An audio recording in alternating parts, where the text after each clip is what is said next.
Abre. Abre la puerta. Abre.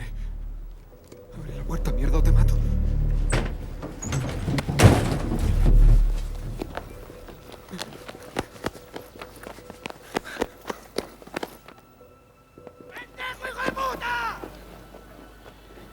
Recuerdo que cuando estudié cine en Alemania, para postular a la escuela, había que escribir una biografía de uno mismo, ¿no? Desde que nació hasta responder la pregunta, ¿por qué quieres estudiar cine? Yo creo que esencialmente es la necesidad que siempre sentí de expresarme, de poder tener un punto de vista, de querer decir cosas de una manera no, digamos, formal. No era mi vocación, aunque hago clases, pero ser profesor no era vocación mía, no era lo primero que se me ocurría. Yo creo que eso es lo primero, en querer expresarme. Pero el hecho de poder entretener, es decir, cautivar la atención y ojalá los sentimientos y la emoción del público, es como la segunda pata. Y la tercera es que uno en esta pega gana mucha plata, no trabaja nada y lo pasa muy bien todo el tiempo. Todo eso último es mentira, por supuesto. Uno trabaja muchísimo, a veces se gana lucas como para poder vivir de lo que uno hace, pero hay periodos largos de sequía en los que no, entonces uno tiene que poder nivelar aquello, no es fácil. Este es un videoclub, no es nada una casa de cambio. La plata está en el privado del fondo. Yo empecé el segundo largometraje, hice películas más chiquititas, de escuela, etcétera, de estudio, digamos, pero el primer oficial es La Voz, Die Stimme en alemán, y luego el Johnny 100 pesos de 1993, sí, ahí fue cuando la hice. Y yo estaba de visita en Chile cuando el hecho actual, en ese momento, en presente, estaba aconteciendo en la calle Estado. Al inicio de la Alameda, 2, 3 edificios a mano derecha, estaban estos delincuentes parapetratados en el octavo piso del edificio, creo que era, y no querían salir, habían tomado rehenes, los habían pillado, etc.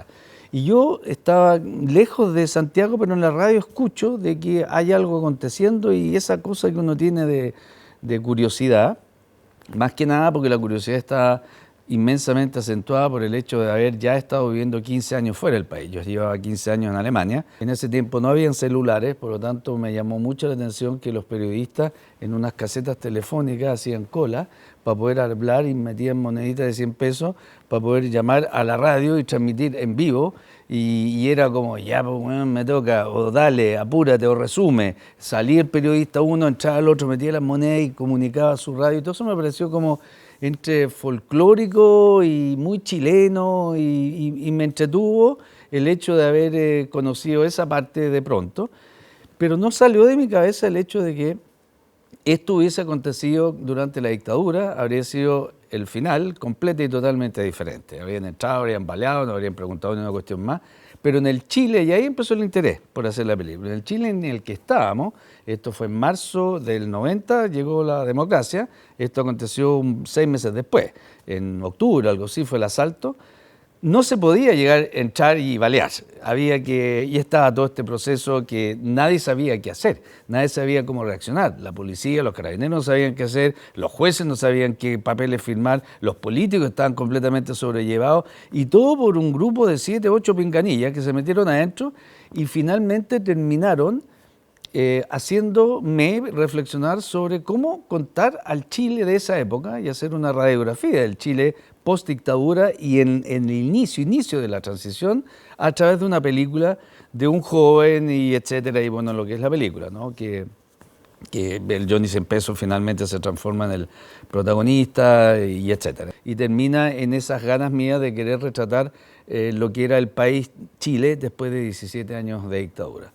De hecho, cuando escribimos la historia, el protagonista, el Johnny, tiene 17 años. Y cuando escribí el guión con Gerardo Cáceres, era, a ver, imaginémonos ahora que es mentira, pero es lo que uno inventa para poder crear un personaje, que este muchacho, Juan García García, nació, alias Johnny 100 pesos, ¿no? Nació el 11 de septiembre de 1973 y se pega un balazo en marzo del 91.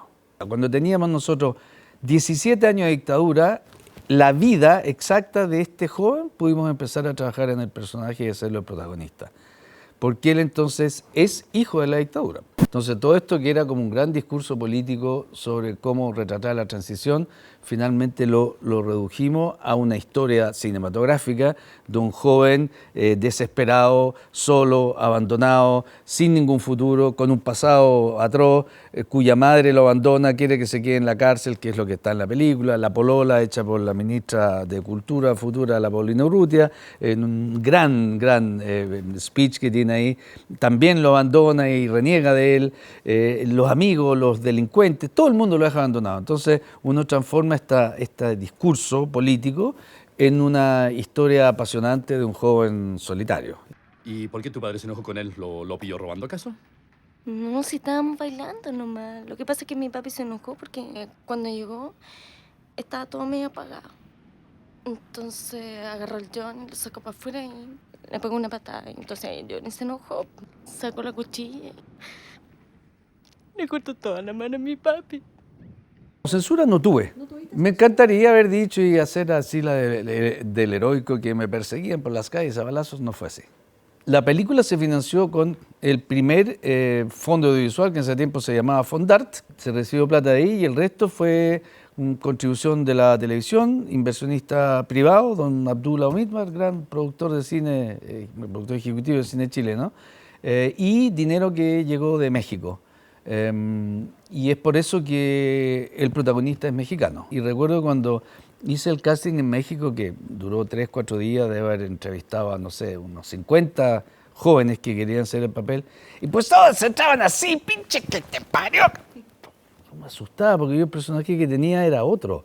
Y de repente al final terminó el tercer o segundo día de casting y llega alguien, que fue finalmente Armando, y toca la puerta y dice, pues disculpe, pues llegué tarde, pues ya no se puede, pues me voy. Pues pase, le dije, pues éntrele.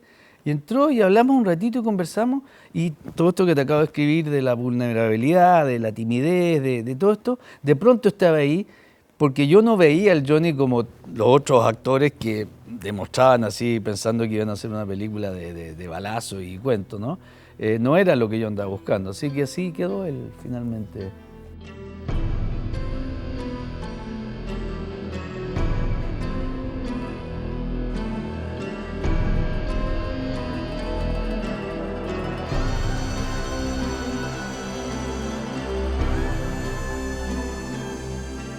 Primero yo le quería poner a la película, para contarte la historia del título, Yo, Y-O.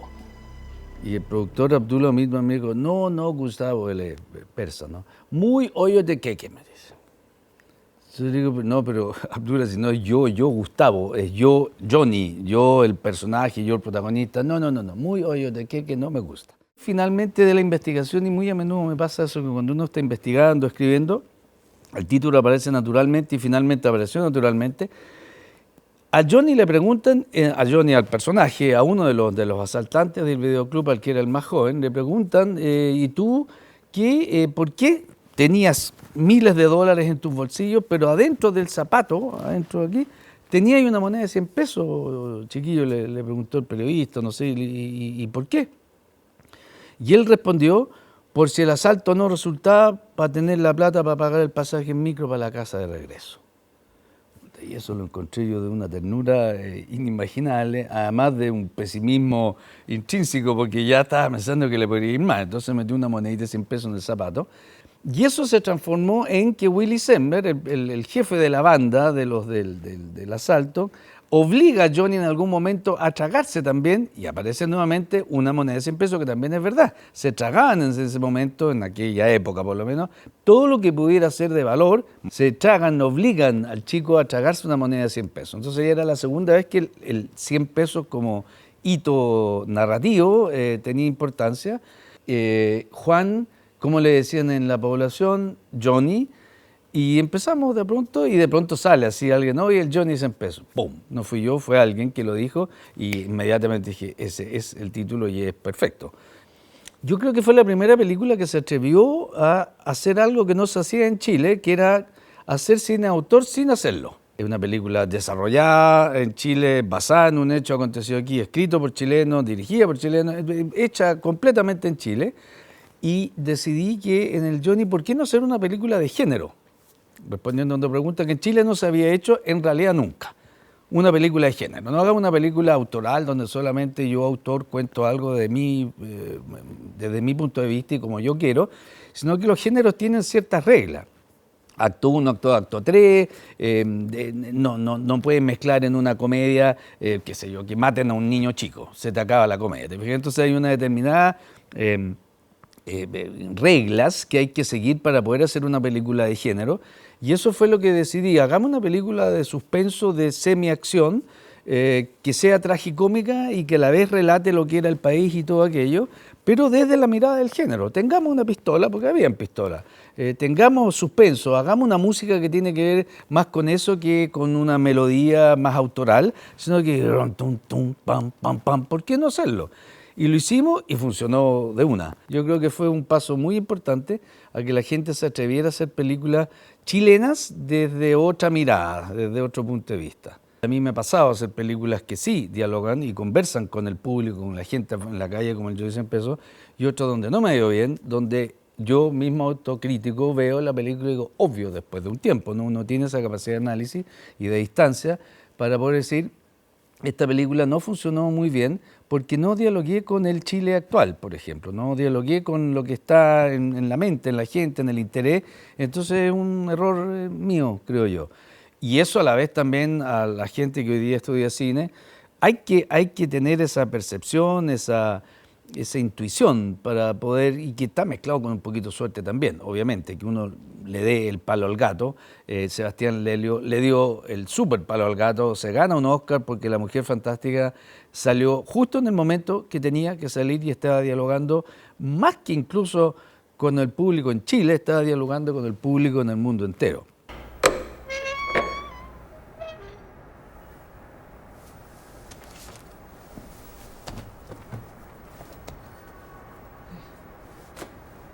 Ya, Johnny.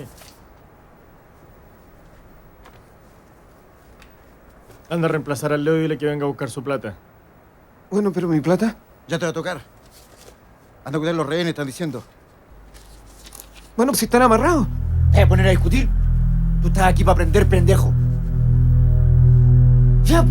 Y todos estos chicos y chicas que hacen cine tienen que tener esa curiosidad y eso de estar constante. Yo doy clases también de cine, de talleres de cine, y a menudo también está eso, y qué es lo que hago y cómo escribo un buen diálogo, profe. Bueno, son dos cosas. Primero, leer mucho, leer y leer y leer, y segundo, andar con la paila así parada en el metro. Cada vez que andes en el metro tenés que andar así con la oreja parada.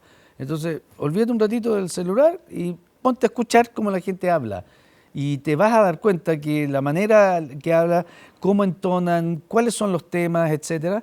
Entonces uno está dialogando con la gente. Hay que ser muy curioso para ser cineasta. Hay que estar siempre con la oreja y los ojos muy abiertos, con todos los sentidos, y poder tener un disco duro en alguna parte metido en la cabeza donde uno va guardando toda esa información. Y después el resto es, por supuesto, estudio, saber escribir, saber filmar y lo que las universidades o las academias de cine entregan, que es una metodología que uno pueda de alguna manera guiar todo eso que está desordenado en la cabeza y poder ordenarlo. ¿No ves que va a ser peor? No, porque tú eres un ladrón, Johnny. Por eso no te voy a sacar de la cárcel. Porque tú soy un ladrón. No quiero verte nunca más.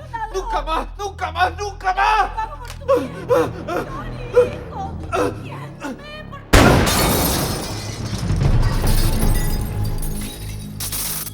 Soy Gustavo Gref Marino, director de Johnny Sin Pesos, y los invito al ciclo de cine chileno en Santiago TV a que vean esta película, Johnny Sin Pesos en Santiago TV.